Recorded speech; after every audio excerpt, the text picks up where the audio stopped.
Okay, today on the Plant Cutting Podcast, we have our friend MattyB, or MattyB, who is an aspiring farmer coming from a research background.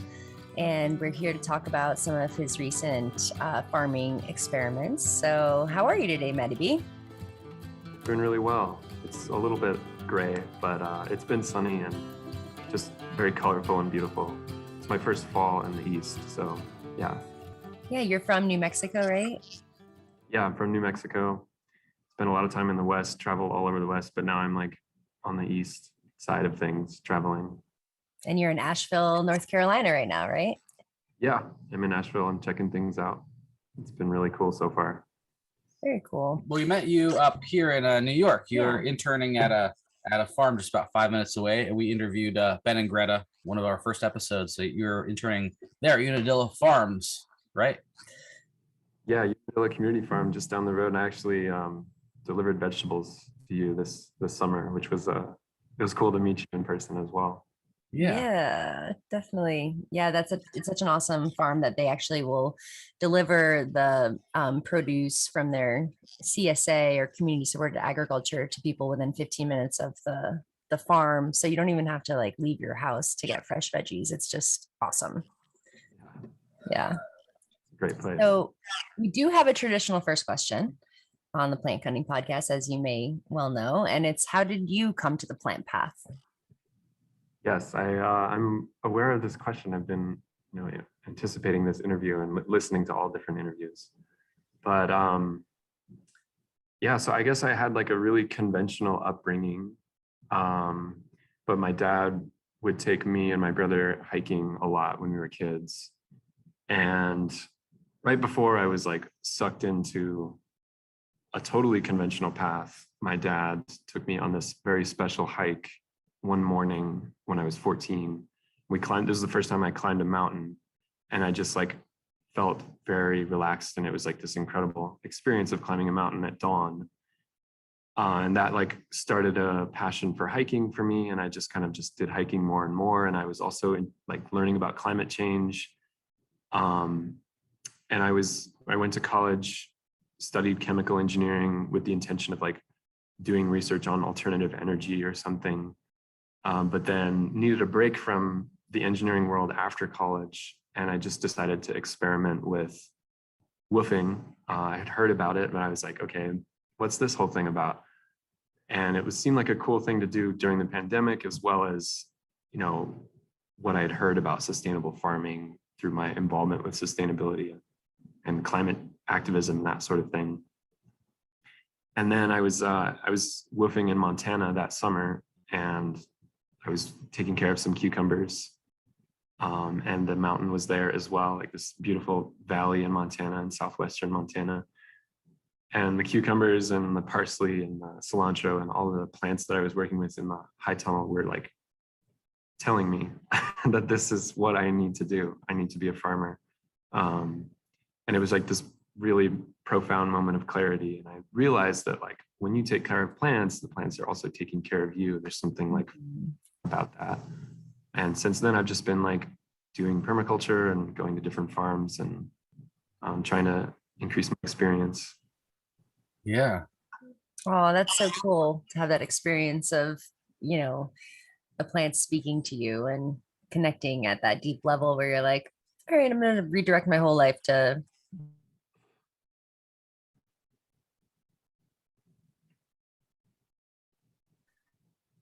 Moments of clarity are sometimes hard to come by. Yeah. Yeah. Yeah. I found that they happen all the time in the wilderness. Mm-hmm. I need to go there all the time to make sense. Yeah, it's true. And good on your dad too for taking you hiking and mountain climbing, from a young age, because that connection with nature, like from, our youth and from our childhood, like really makes an impact on the whole, trajectory of our lives. Is that the word? Yeah. Yeah. So let's talk a little bit about like permaculture and soil. So how did you get interested in soil, and what yeah, what are your thoughts on the importance of soil? Well, yeah, as sort of like a precursor to talking about the actual research project, which was on soil microorganisms. Yeah. Well, I was after Montana, like I went back to New Mexico Mhm. and just pretty much immediately started the permaculture class Mhm. with Michael Reed, who you may not have heard of, but he's like a wizard basically. And he's very well connected with nature and wilderness. Mhm. He was the teacher for this permaculture class. And at one point we talked about Korean natural farming, which it was just kind of like mentioned in the class, but it's like he mentioned it as a method that's an alternative to a commercial inoculant, which is where you basically buy a mixture of organisms from a company in a bottle, and then you use that on your soil, and like the organisms are supposed to help your crops. And he was mentioning that Korean natural farming includes an alternative method for making that type of mixture of organisms with local materials from your farm at your farm. And I was like, okay, that sounds cool. Like, I wonder, how viable that is. And then I, ended up pursuing that more deeply with the research project. Yeah. Yeah. And I think and to address what you mentioned about soil, and this is also sort of the connection between the scientific side of things, which I'm presenting today, as well as I think what you normally talk about on the podcast, which is kind of more of a maybe mystical or spiritual experience of nature and the universe. And with herbalism as well, I think that what I've learned through learning about the soil is that it's not really just a medium for plants to grow in. It's not just like a place where they live that we can give the nutrients and water and they have the sunlight and that's all they need. Mhm. Actually a whole complex system of needs that the plant is pretty much taking care of on their own, but is also like vastly interconnected in this web of connections with other organisms in the soil and non-living things in the soil as well. And when you treat the soil as like a living entity, you actually end up with a healthier plant. And this is overlooked in conventional agriculture. And I think also the better we understand our soil and the organisms that are there, the more powerful our medicines can be, the more nutritious our food can be, and the better we're actually treating the environment. Yeah, that's a really great way of saying that. Yeah. So is soil like a person? I think, yeah, I mean, I actually got this when I was teaching high school last year. So that's another thing I have a background in research, but also teaching.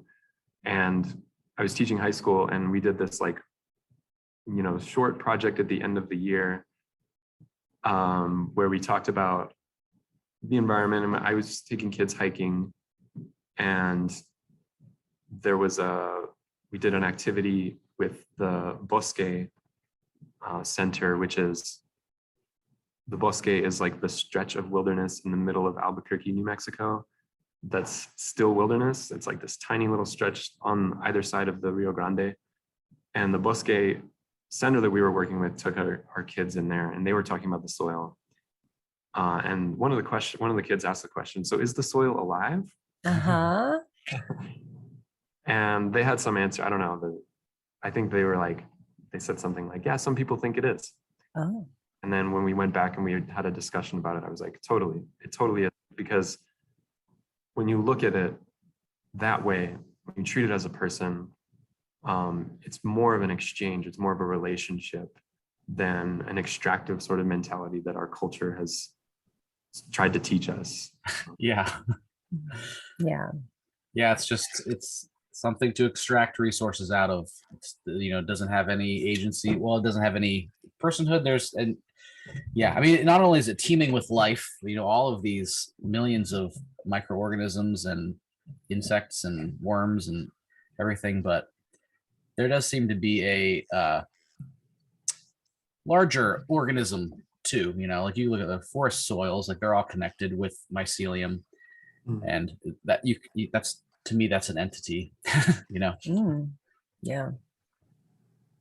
Yeah, I couldn't agree with you more. And I think one of the patterns that I've noticed is that like what these organisms are typically up to is overall creating conditions for life to continue to thrive and exist in that place. And when we like interrupt that with our fertilizers or with tilling or with that kind of thing, and when we like think that we know better than the plant, and when we think we know better than the millions of years of evolution that are there in the soil, we end up with all these like environmental catastrophes and erosion and yeah, like just kind of a strong sense of disconnection from our ancestry as well. Yeah. Yeah. And I think a certain amount of disturbance is natural, you know what I mean? And that's what allows for like a lot of the annual crops that we grow for food, you know, are conditioned to grow in, you know, those sorts of situations where there's disturbance. When you look at all indigenous farming techniques, you know, throughout, there's always some form of disturbance. But when you look at like these cornfields everywhere, where it's just like tilled every year, and then like all of these external inputs are put in there that just interrupt the natural biology of the soil. It really just, it is just it's a mining process. Yeah, really very extractive. you just but so that takes us to this research project you did, because looking at Korean natural farming and looking at the particular IMO thing that you make, it seems like a really good idea, and it seems like a wonderful thing to be able to do, is to reintroduce these local microbes back into the soil. So yeah, could you tell us a little bit about this, about your research project and what you wanted to do with it and what you did? Yeah, absolutely. Well, as I mentioned, I was kind of interested in Korean natural farming, or at least in a passing moment in the permaculture class, heard about it. And it seems like when you use these domesticated crops or domesticated plants, vegetables on farms, they're not wild to that area. And so they need some sort of help. Like that's something that farms year after year, they need to apply some kind of fertilizer, whether that be compost or chemical fertilizers, or there's other ways that they can do it as well. Mm-hmm. The honey truck. They have just like trucks of cow manure. Oh, the honey truck. Yeah. Yeah. Very stinky. Very stinky. Oh, It works. cow manure, right? Yeah. Yeah.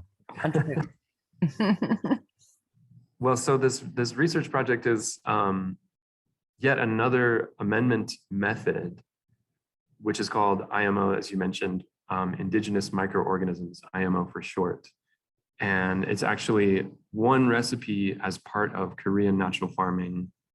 Korean natural farming is like a long set of recipes for different things and also techniques for applying those to your soil. And it comes from Dr. Cho Han Kyu. He developed it in, I think, the 70s or 80s. And he got famous teaching about it in Korea, and then has expanded to like create this whole curriculum of Korean natural farming that's been taught in like Japan, and it's pretty popular in India.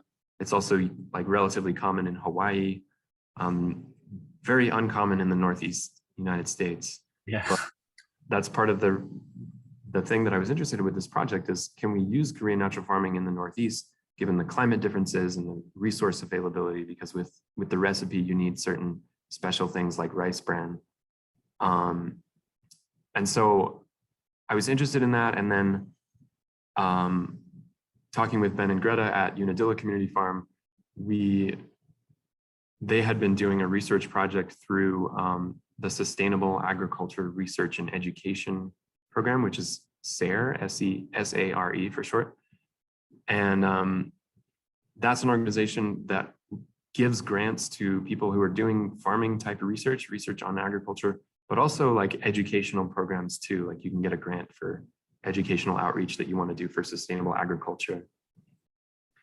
And so I applied for this grant to study Korean natural farming, and at Unadilla Community Farm, I applied like as a quote farmer, but I was just kind of like a a staff person, if you will, at the farm, and Ben and Greta are like the true farmers. And then through the grant process, you get connected, or you're asked to be connected with a scientist who will help you with the actual science part of the project to answer your questions. And it's a really great way to, like, if you're interested, any listeners are interested in looking at the SARE grant process, it's a great way to do projects that you're interested in doing in order to teach people about sustainable agriculture. Yeah. For those things. Is that throughout the US, Sarah? Yeah, they have branches everywhere. This was Northeast SARE. I'm most familiar with Northeast SARE, but there's a branch for the Southeast, there's a branch for the West. Yeah. Okay, cool. Yeah. So that's how I got the grant. Yeah, I think that's an amazing situation there, because I personally think that it's good for people to do science, you know, like I like the democratization of science. Right. And that sort of seems to be helping that, because connecting farmers with the experience of actual research scientists and giving them the tools to be able to put together real good experiments, on their own, doing what they're interested in and what might potentially be helpful for them and for other people, because they're the ones who have feet on the ground, they're the ones who, like, where it matters if the IMO works for them in that situation, or if it's better to have compost or something else. True. So how did you find your research scientist friend to help you with understanding the science part? We initially had the same scientist collaborator that Ben and Greta had on their 2-year project, and he was from Cornell. He was from the Cornell Extension Office, which is always super down to help any kind of farming questions, and this type of thing they're like really down for. Awesome. But so this farmer, they're called a technical advisor. He kind of backed out near the end of the project, like a month or two ago. And then I was like, okay. So we found a new one, and she is from Penn State.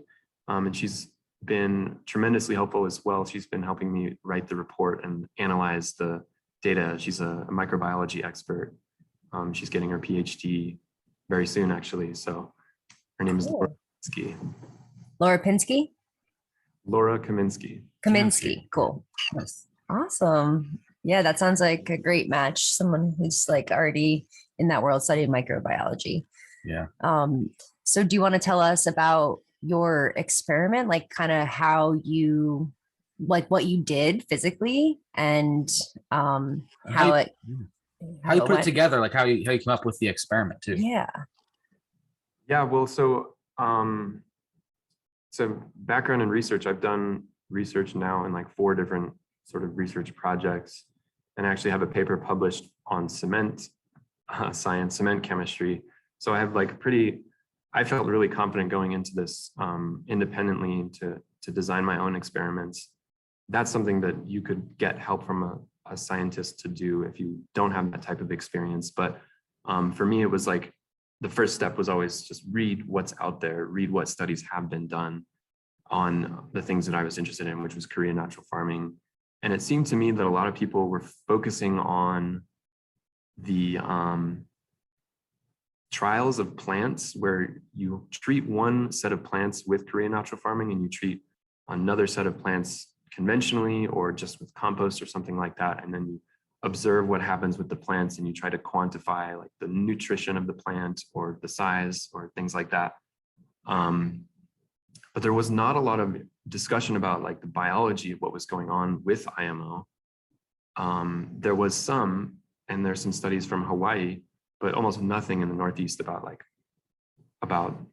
how many organisms are there, what type of organisms are there, what are they doing. And so I wanted to look more specifically at when you make this Korean natural farming mixture of indigenous microorganisms, as they're called, what is the chemistry of it? What is the biology of it? And how does it compare to compost? And then also comparing that to a commercial product called Microgrow, which comes from Paul Stamets' company, Fungi Perfecti. And it's Microgrow is like a powder that you can buy and you have it shipped to you, and then you mix it with water and you spray it on your soil.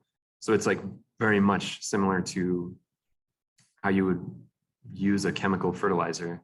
And I was just curious about whether, there's some sort of nutritional benefit to it compared to IMO. And then I was also interested in the biology of that and comparing that back to IMO and compost.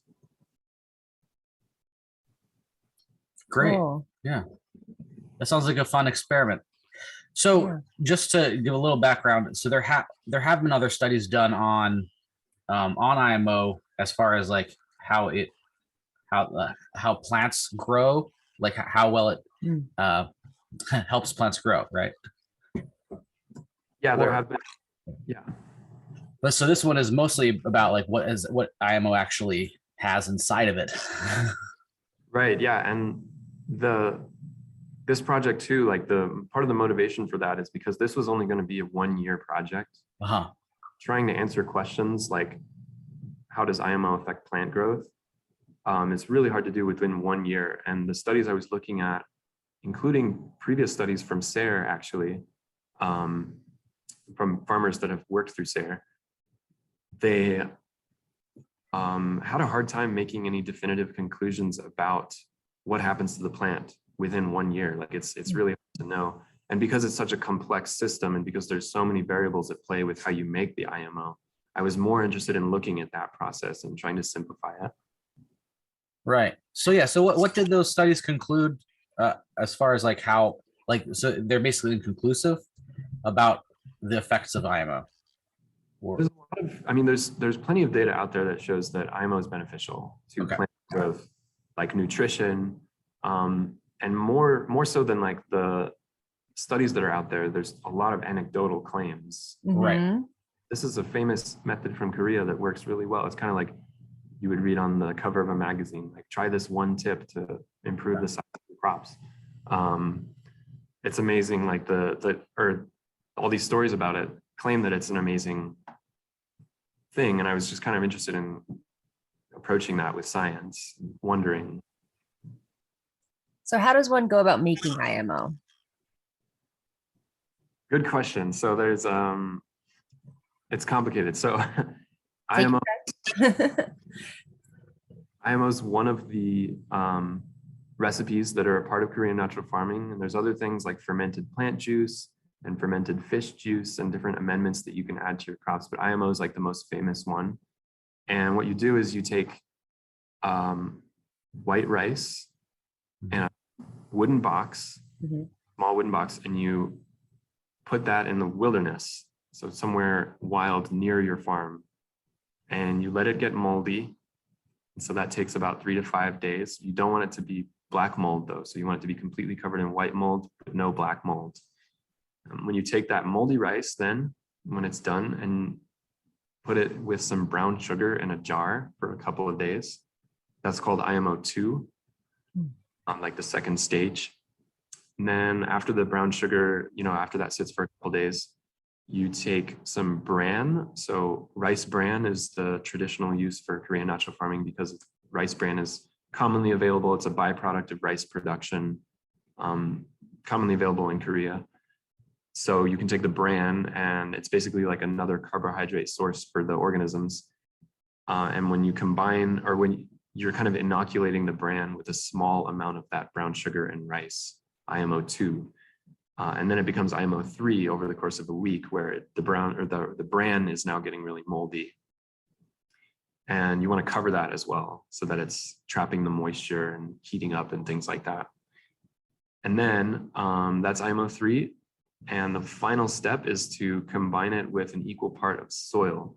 And the idea with that is that you're actually letting the organisms that are in the bran, that have basically fully colonized the bran, to now inhabit a soil habitat that will make it easier on them when you then use that final mixture on your actual soil on your farm. And so how much do you need to mix in? Like, so you have your IMO 3, mix in with the soil.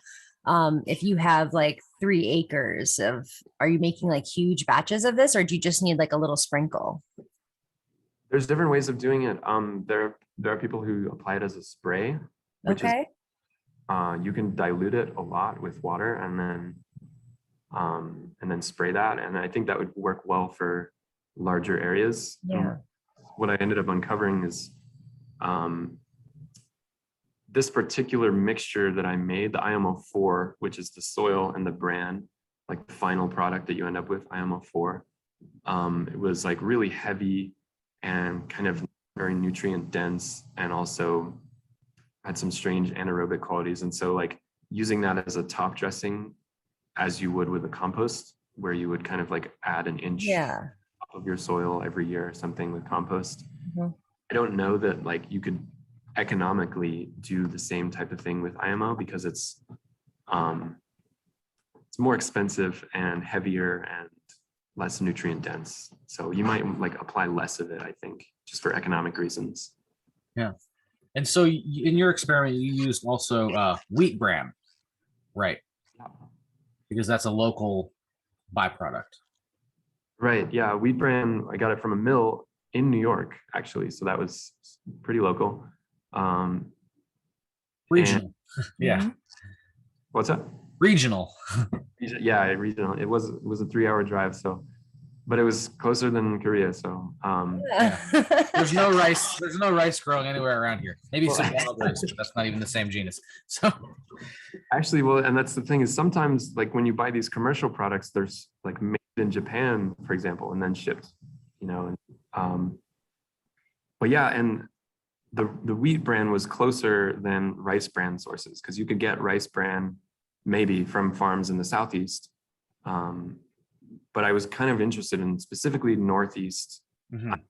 Like, could you make a similar quality IMO with wheat bran instead of rice bran? And that was one of the questions that I pursued with the project.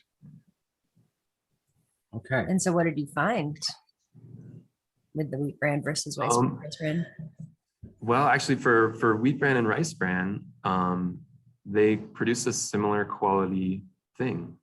And maybe we can talk more specifically after we get into the details of the project, but like maybe spoiler alert, the IMO itself, even though it was similar between wheat bran and rice bran, was relatively low quality for like the commercial farming purpose that that you could use it for, which is like kind of what Sarah is interested in too, is like economic sustainability. What a lot of farmers are interested in is their wallet. So if I was going to tell people, should you use IMO or compost, for your wallet's sake, you might just keep using compost in the meantime. But if you're like curious and interested, IMO is a really interesting thing to explore. Yeah.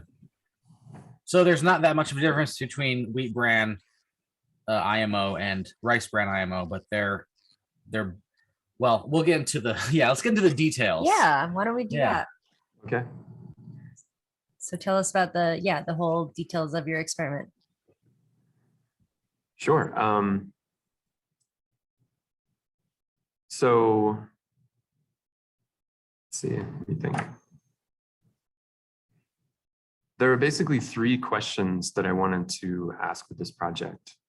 The first one is, what happens to the chemical nutrients and the organisms that are present throughout the IMO process? So I mentioned the complicated process of making IMO. There's like 4 stages, and each of these stages involves like different media, different habitat, different food for organisms.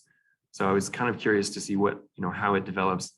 And so with the idea with IMO being that you are taking wilderness organisms that are well adapted to that particular ecosystem and locality and climate, and then you are like introducing your crops, which might be domesticated, to that particular resilience maybe. And then I wanted to see specifically, like, do we actually have similar conditions or organisms that come from the wilderness and end up in the final IMO product? This is a question that hasn't been answered in the Northeast. There's been one study on it in Hawaii, and they found that there's organisms from the wilderness, and depending on where you put it in the wilderness, it changes the outcomes in the organisms that are in the final mixture. Yeah. Makes sense. Yeah. So are spores, for instance, spores of mushrooms getting into the rice, and then like it's kind of like a spore slurry? Is that like the idea behind it? Yeah, I was wondering the same thing. I wondered if it was fungi that were at play, or bacteria, or both, or what other organisms might be there, because we talk a lot about fungi and bacteria. We know a lot about what they do in the soil, because they seem to be like primarily like some of the most obviously present in the soil. But we don't really talk about things like protozoa or nematodes or even oomycetes or microarthropods, worms, insects, all these other things that are happening in the soil. And with IMO, nobody's ever talked about anything except for fungi and bacteria. So I wanted to sort of investigate whether there were protozoa or nematodes that were helping. Yeah. Sorry for the digression there. No worries. I mean, I think as we're like uncovering the details of the project, there's just so many interesting and fascinating things that Oh yeah. I want to share. So we talked about the first question that I had, which is, what happens with the biology and the chemistry throughout IMO production? The second question is, how does the final IMO product with wheat bran and rice bran compare to a traditional, like Northeastern US traditional composting method that farmers would already be familiar with? That's really easy to do because you have all the materials there on your farm. And then I thirdly wanted to compare that to Microgrow, the product that I mentioned. It's a mycorrhizal fungi inoculant. Mm-hmm. Yeah, do you think we could get just a little bit into the Microgrow too, like, because in your paper you say that it really is a different kind of thing than compost or IMO. So like what is Microgrow really? Yeah, that's a great point. The initial motivation for including Microgrow was to try and compare these other products to a method that's really cheap and easy for farmers to do. You can buy a pound of this stuff for like $150, and that's good for 4,000 square feet, which is plenty. And you don't have to do the work of like making it or anything. So I was like, is this too good to be true? And I wanted to like investigate that. Yeah. As we did the project, it turned out that Microgrow, because it's an inoculant, it's not a product that contains living organisms other than spores. And it's basically, that's what it is a mixture of spores and then nutrients and some other media, like there's some fungal food maybe, and other things they're probably not going to mention on the label because they're intellectual property or whatever. Right. But I do see how like if you were thinking of IMO as basically like a spore slurry type thing, you're collecting the spores from the forest, it would be similar to the Microgrow in a way. I guess you're right. Yeah. In terms of the spores that are available in IMO, there's some similarity there. What's different about Microgrow is that those spores are isolated from plant roots that are probably grown for that purpose. Versus IMO might have spores. It's hard to quantify with spores in like a wet mixture, I think, if I'm not mistaken. But we weren't able to see many spores in the case of IMO because there was just so many other living organisms that were there that were more obvious. And that was like what we're trying to quantify. We didn't really look at the spores. But you're right in the sense that spores that are in IMO would go on to have similar effects, but IMO also has all these other things that I was interested in. Right. Okay. And then so finally, the final part of the project is to compare the cost and the labor of all these things. So I kept track of how much I worked on each of these separate methods and how much they costed. And I had helpers at the farm too that were helping me turn the compost, which was awesome. Because we had to turn the compost really often because we did a super hot composting method, and it would take like an hour for 3 of us to return it, and we had to do that every other day. It's a good So- workout. Yeah. Yeah. And I kept track of all of that labor and included that in the final labor figure for the compost. Okay, so what were your results? Okay, well, yeah. Let me see. Let me get my. So I think it might be easy to just talk about the Microgrow first. Mhm. We did submit Microgrow for like the nutrient test and the microscopy, which is looking at this under the microscope and counting the organisms that are there. Mm. Like I said, we weren't able to see anything other than spores. What we found was that Microgrow, when you apply it with that big super diluted spray, will provide like 1/10,000th the nutrition that compost would provide, or something like that. It's different for each of the nutrients, right? But basically, negligible amount of nutrition is what you're going to get with Microgrow. We also found that there were, I hope I don't get this wrong, but they claim that there are 1.2 billion ectomycorrhizal spores per pound. And then there are 92,000 endomycorrhizal spores per pound. And we were able to verify the ectomycorrhizal spores. We were able to count some spores, and our count found it at like 1.9 billion spores per pound, which is, with science, there's always variability. So, okay, yeah, so there's at least 1.2 billion probably. But with the endomycorrhizal spores, they claimed that there were 92,000, and we were not able to verify that. We didn't see any endomycorrhizal spores, even when we looked under the microscope in a bunch of different places. So, we, I guess it depends on how much you trust Paul Stamets and Fungi Perfecti.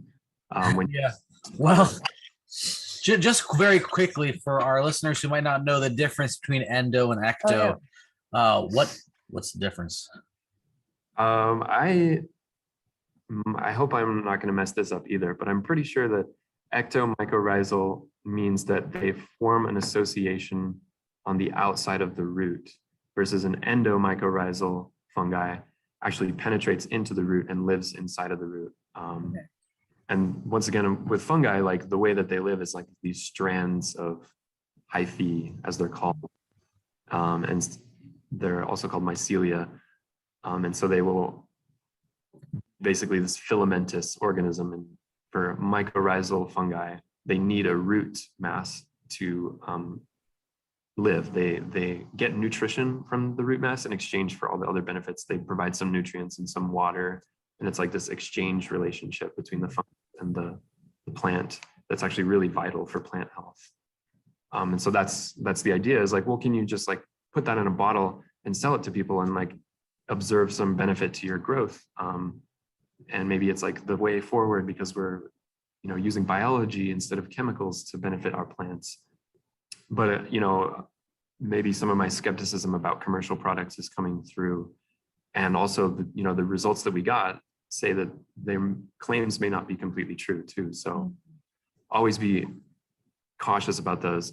And the studies that I was able to find on these types of products is that like it's always like site dependent on how these products succeed and whether they succeed. So it's always tricky.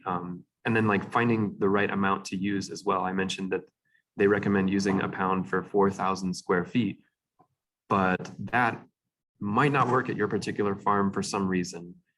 Maybe the fungi aren't familiar with this type of ecosystem. Maybe the weather is not right. And so those types of difficulties came up when I was looking at the literature, and basically the products are always tricky. And advertised rates of application and advertised nutrition and advertised species are, I think, something that we should approach with caution. Yeah. Okay. Okay, and then in terms of IMO, so there's when we did the nutrition tests, we found that there is comparable phosphorus and potassium and also total salts in the IMO relative to compost. But we actually had lower organic matter, lower nitrogen, and then a higher carbon to nitrogen ratio in the IMOs. So they basically wouldn't provide the same kind of benefit that a compost would provide in that case. We also found that the wilderness conditions, so the organism, we looked at the organisms that are there in the wilderness, we looked at the nutrition that was there in the wilderness, and then the nutrients, interestingly, in the wilderness versus the final IMO were kind of similar, but the biology was very different. And that IMO doesn't actually reproduce the conditions of the wilderness. And we found like lower fungal diversity. We found different fungi that we didn't find in the wilderness. And Really?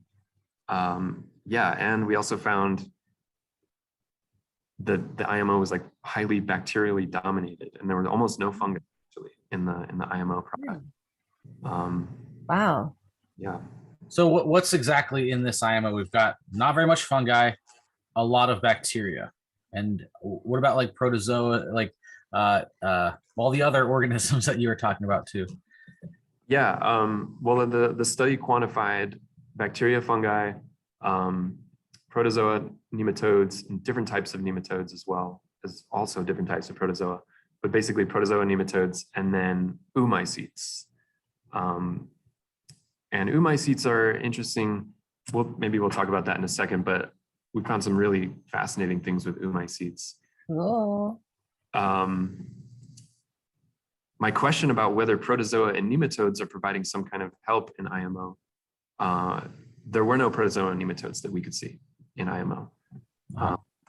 There were plenty in the compost that we used though, which is interesting. That I think that the compost created a more balanced ecosystem, because even though the compost was also like bacterially dominated, the protozoa and nematodes are serving to be predators for those bacteria, which is just really beneficial for the ecosystem in general, and also provides extra nitrogen for the plants. So compost is much more well balanced, it turns out. And so does compost also have more fungi? None of the things I looked at had very much fungi. Okay. Except for the soil in the forest, I think is maybe, I mean, the farm compost, I say farm compost, the compost that we made, which is different from a municipal compost that we also studied. Oh, cool. But the compost that we made had more fungi than others, but I don't know that you could, like, it still had a really low fungus to bacteria ratio. So it's still considered bacterially dominant. Yeah. But and so bacterial dominant things are what you want for annual vegetables though, right? I think so, but I think the more I'm learning about this, the more I'm realizing you kind of also want a mixture too. And the bacterially dominant is like, could be helpful, but when you look at the other properties that are going on in IMO, like bacteria dominance is one factor that leads us to believe this might be kind of an anaerobic. Sure. But there are other factors too, like it had an acidic pH, right? Which tells us again that it might be anaerobic. And then we saw, almost no bacterial predation, no protozoa nematodes. It's not necessarily like thriving in terms of an ecosystem. It's kind of an imbalanced ecosystem. And then we also saw these oomycetes, which are, and then when we identified the bacteria specifically, there were like what are called facultative anaerobes, which means that they can be anaerobic when there's no oxygen available, and they can also switch to aerobic ways of living as well, the bacteria. But all of these clues, basically, in scientific terms, blah blah blah, but it all leads me to believe that this is kind of an anaerobic mixture that we're making, and so I don't know that that's necessarily what you want, or bacterially dominant, even if it is bacterially dominant. So what are these oomycetes?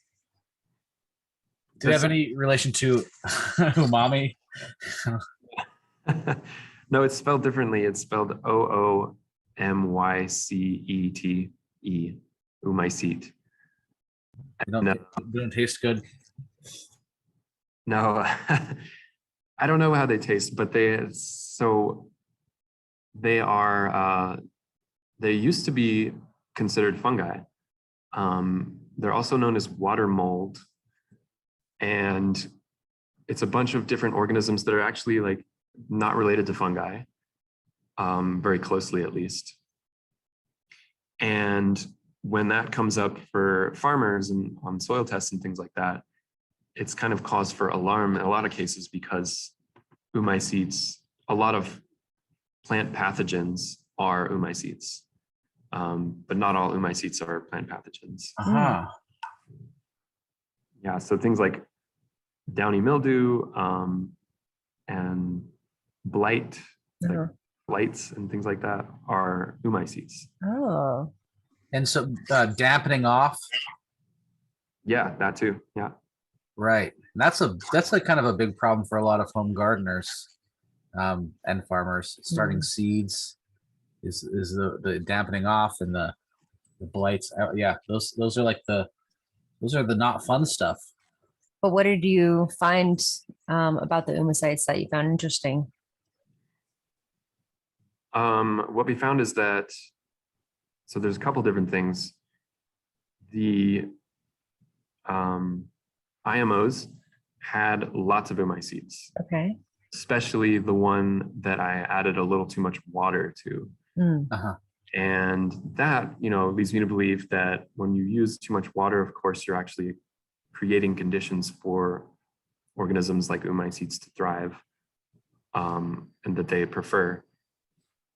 But also, with this method, it's kind of an anaerobic method in the first place. And we didn't identify the umicetes, so we don't know whether they were pathogenic. But when there's a bunch of umicetes in there, it's probably not a good sign.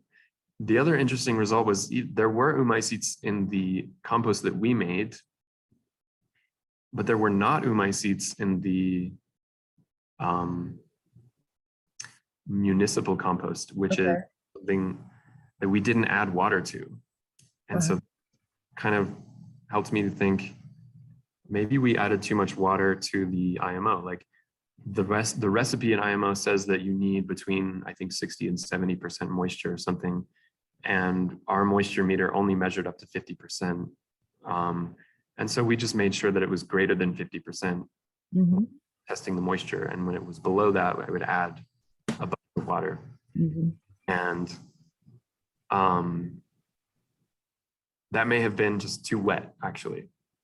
The moisture meter might have been different from the method that they were measuring that 60 to 70% with, or maybe there wasn't enough like sunlight or things like that to cook off some of the moisture. But that moisture probably contributed to the umicetes. And then the other thing that was really interesting is the fact that with IMO, like it's famously just a method of making mold. And because we associate plant benefits with fungi, we think that IMO, when you make IMO, that you are making fungi and like helping the plants then by like introducing them to fungi. But I actually think that the umicetes the IMOs that I made were moldy because of umicetes, not fungi. Okay. So it's like this weird, like maybe profoundly earth-shattering, IMO-shattering realization that hasn't been confirmed by other studies, right? So it's not, maybe it's not earth-shattering or IMO-shattering. But it would be very interesting if other studies were able to do this as well and see, how much fungi are there, how many fungi are there, and what are the presence of umicetes as well. Yeah. Yeah. So based on your results, you would suggest people to just make compost, right? I think, yeah, in the meantime, I would suggest what we should do is we should revise the IMO production method. We could add less water. We could use something different from cardboard because the cardboard like completely seals it and doesn't allow any oxygen to come in, Right. or very little. We could also make IMO cheaper by using soil from we had to purchase soil from a landscaping company for this project. And we also used brown sugar, which is a part of the recipe. But I'm interested in like seeing whether we could use like maple sugar or things like that, more local materials and soil from the farm itself Right. to try and improve the IMO method. But in the meantime, as we do all those explorations, it's probably safe to just compost. Mhm. Yeah. I guess the other thing too is that the IMO is part of a larger system of different techniques and amendments that are used. And so some maybe just extracting the one IMO technique from the whole repertoire of techniques, the whole system, that you're not getting all of the other synergistic things that might be happening if you're using the different sprays and so on too. Yeah. Yeah, Dr. Cho is pretty big on like using the appropriate amendment at the appropriate time. With Korean natural farming, like in a scientific way, how you treat it is like, okay, well, we're just going to do the same thing to all these plants at the same time and see what happens.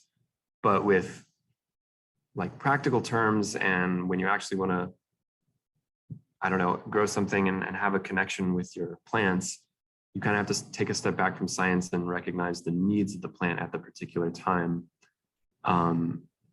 And with Dr. Cho, he recommends using IMO at this stage of plant growth, but then using fermented fish juice at a different state of the plant's growth. And you're right about that. Yeah, like taking into account the needs of the plant, I think, is something that this project really didn't do and doesn't quantify. Kind of reminds me too of like biodynamic farming, where you're making these different preparations and then spraying them to increase the soil growth. So it might be cool to like do experiments between comparing IMO and compost and biochar and biodynamic preparations, you know?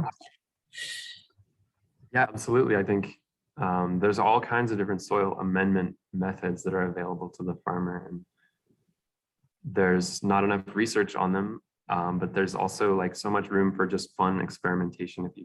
If you don't want to do like the whole gauntlet of scientific research and trials and taking notes and that sort of thing, just doing an experiment at your house and observing what happens. Always recommend doing that. Even like farmer either, right? You could like make this amendment for your house plants, any raised bed if you wanted to. Yeah, if you just have a backyard garden, it's kind of easier in a way because you have less. You can just have one bed this, one bed that. One, you don't have like acres of. Yeah. Well, yeah, this has been really an interesting exploration into this experiment. Are there any other thoughts or details that you wanted to share? No, I don't think so. I mean, I think I covered my bases, I'm pretty sure. Cool. Well, thank you for doing this experiment as a farmer and herbalist. It's really important that we have, citizen scientists who are willing to like put the time and energy into these types of experiments so that we don't have to, if we're, busy with our growing season. And it's really cool to hear about your process and your results. So thank you for sharing. Yeah, of course. And I think, like I said, I think if anyone is curious about that type of thing or has other questions about sustainable agriculture, the SARE grant is a really great way to do that type of work. And it wasn't, this was kind of a smaller project that I was kind of able to do in addition to other things at the farm. So it's not like I was completely, occupied by this. Good. It's kind of side, and I'm glad that it can be useful. Yeah. Thank you, Matt. And if folks want to learn more about you or get in touch with you, do you have any like a way to do that? Yeah, you can upload my email on the podcast. That'd be great. And Sure. totally just not on social media at the moment, which has been That's awesome. yeah. Love that. I do want to say that this has been like I do want to thank all the people. Shout out to everyone who helped me with the project. Yeah.